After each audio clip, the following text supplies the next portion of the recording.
ಕುಮಾರಸ್ವಾಮಿ ಮತ್ತೆ ಸಿಎಂ ಆಗುವ ಕನಸು ಕಾಣ್ತಾ ಇದ್ದಾರೆ. ಎಚ್ಡಿಕೆ ಸಿಎಂ ಆದರೆ ಬಿಜೆಪಿಯವ್ರ ಕಥೆ ಏನು? ಚಲುವರಾಯಸ್ವಾಮಿ ಲೇವಡಿ ಮಾಡಿದ್ದಾರೆ ಬಿಜೆಪಿ ನಾಯಕರಿಗೆ. ಕುಮಾರಸ್ವಾಮಿ ಅವರು ಈಗ ಮುಖ್ಯಮಂತ್ರಿ ಆಗೋಕ್ಕೆ ಕನಸು ಕಾಣ್ತಾ ಇದ್ದಾರೆ. ಮುಂದೆ ಅವರು ಸಿಎಂ ಆಗಿಬಿಟ್ರೆ ಬಿಜೆಪಿಯವ್ರು ಏನು ಮಾಡ್ತಾರೆ? ಹಾಗಾದರೆ ಬಿಜೆಪಿ ನಾಯಕರ ಕಥೆ ಏನು? ಹಾಸನದಲ್ಲಿ ಸಚಿವ ಚಲುವರಾಯಸ್ವಾಮಿ ವ್ಯಂಗ್ಯವಾಡಿದ್ದಾರೆ. ಎಚ್ಡಿಕೆ 2 ಸೀಟ್ ತಗೊಂಡು ಮೋದಿಗೆ ಹತ್ತಿರ ಆಗಿದ್ದಾರೆ. ದೊಡ್ಡ ಹುದ್ದೆಯಲ್ಲಿದ್ದಾರೆ. ಮತ್ತೆ ಸಿಎಂ ಆಗುವ ಕನಸು ಕಾಣ್ತಾ ಇದ್ದಾರೆ.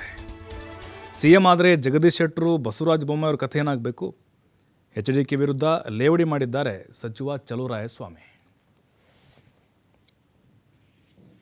ಇದಕ್ಕೆಲ್ಲ ಪರಿಹಾರ ಅಲ್ಲ. ಕುಮಾರಸ್ವಾಮಿ ಅವರು ಮುಖ್ಯಮಂತ್ರಿ ಇದ್ದಾಗ ಏನು ಆದೇಶ ಇದೆ ಅದೇ ಆದೇಶ ಇದೆ. ಜನಸಂಪರ್ಕ ಸಭೆ ಮಾಡೋದಕ್ಕೆ ಈ ರಾಜ್ಯ ಸರ್ಕಾರದ ಅಧಿಕಾರ ನನಗೆ ಕೊಡಿ ಅಂತ ಕೇಳೋವಂಥ ಅವಶ್ಯಕತೆ ಇಲ್ಲ.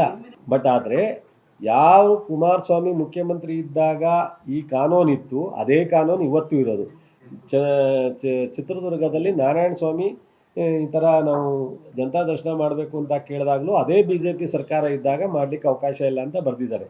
ಅದೇ ಸರ್ಕ್ಯುಲರು ಇವಾಗಲೂ ರಿಲೀಸ್ ಆಗಿರ್ತಕ್ಕಂಥದ್ದು ಯಾವುದೇ ಇಲ್ಲ. ಬಟ್ ಅವರು ಜನರನ್ನು ಭೇಟಿ ಮಾಡೋದಕ್ಕೆ, ಜನರು ಬಂದ ಸಮಸ್ಯೆಯನ್ನು ರಾಜ್ಯ ಸರ್ಕಾರಕ್ಕೆ ಕೊಡೋಕ್ಕೆ, DC ಕೊಡೋದಕ್ಕೆ, ಮುಖ್ಯಮಂತ್ರಿ ಕಳಿಸೋದಕ್ಕೆ ಯಾವುದೇ ಅಬ್ಜೆಕ್ಷನ್ ಇಲ್ಲ.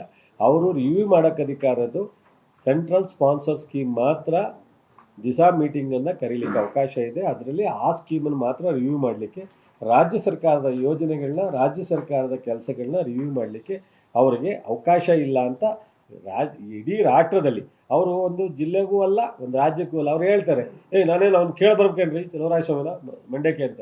ಯಾರು ಅಲ್ಲೇ ಮನೆ ಮಾಡಲಿ. ಈಗ ಹುಬ್ಳಿಲಿ ಮನೆ ಮಾಡಿ ಶಿಫ್ಟ್ ಮಾಡಿದ್ದಾರೆ. ಮಂಡ್ಯದಲ್ಲಿ ಒಂದು ಮನೆ ಮಾಡಲಿ, ಬಿಡದಿಲಿ ಒಂದು ಮನೆ ಮಾಡಿದಾರಲ್ಲ, ಹಂಗೆ ಮಂಡ್ಯದಲ್ಲಿ ಒಂದು ಮನೆ ಮಾಡಲಿ. ಯಾರು ಬೇಡ ಅಂತ ನನಗೇನಂತೆ, ಅಲ್ಲೇ ಮಲ್ಕೊಳ್ಳಿ, ಅಲ್ಲಿಂದನೇ ಓಡಾಡಲಿ ಡೆಲ್ಲಿಗೆ. ಇಲ್ಲ ಡೆಲ್ಲಿ ಎಲ್ಲ ಬಿಟ್ಬಿಟ್ಟು ನಾನು ಮಂಡ್ಯ ಒಂದೇ ಅಂತ ಪ್ರಧಾನಮಂತ್ರಿ ಹತ್ರ ಅನುಮತಿ ತಗೊಂಡು ಮಂಡ್ಯಕ್ಕೆ ಒಂದೇ ಸೀಮಿತವಾಗಿ ಕೆಲಸ ಮಾಡಲಿ. ನನಗೇನಾದರೂ ಹೊಟ್ಟೆ ಉರಿನೂ ಇಲ್ಲ, ಬೇಜಾರೂ ಇಲ್ಲ. ಅವರು ಒಂದು ಸ್ವಲ್ಪ ಮಾಜಿ ಮುಖ್ಯಮಂತ್ರಿಗಳು ಮಾತನಾಡೋ ರೀತಿಯೇ ನನಗೆ ಯಾಕೋ ಇದು ಏನಪ್ಪ ಅಂತ ಆಶ್ಚರ್ಯ ಆಗುತ್ತೆ. ನಾವು ಅವರಿಂದ ಕಲಿಬೇಕು. ಅವ್ರು ಯಾಕೆ ಈ ಥರ ಮಾತಾಡ್ತಾರೋ ಗೊತ್ತಿಲ್ಲ. ನಮಗೇನು ಹೊಟ್ಟೆ ಉರಿ ಇಲ್ಲ. ಅವರು ಇಡೀ ರಾಷ್ಟ್ರಕ್ಕೆ ದೊಡ್ಡ ಮಂತ್ರಿ ಆಗಿದ್ದಾರೆ. ಇಡೀ ರಾಜ್ಯನೂ ಅವ್ರ ಕೈಲಿದೆ. ಇಡೀ ರಾಷ್ಟ್ರಕ್ಕೆ ಅವ್ರ ಮಂತ್ರಿ ಆದಮೇಲೆ ಎಲ್ಲಿ ಬೇಕಾದ್ರೂ ಕೆಲಸ ಮಾಡಲಿ, ತೊಂದರೆ ಏನಿಲ್ಲ.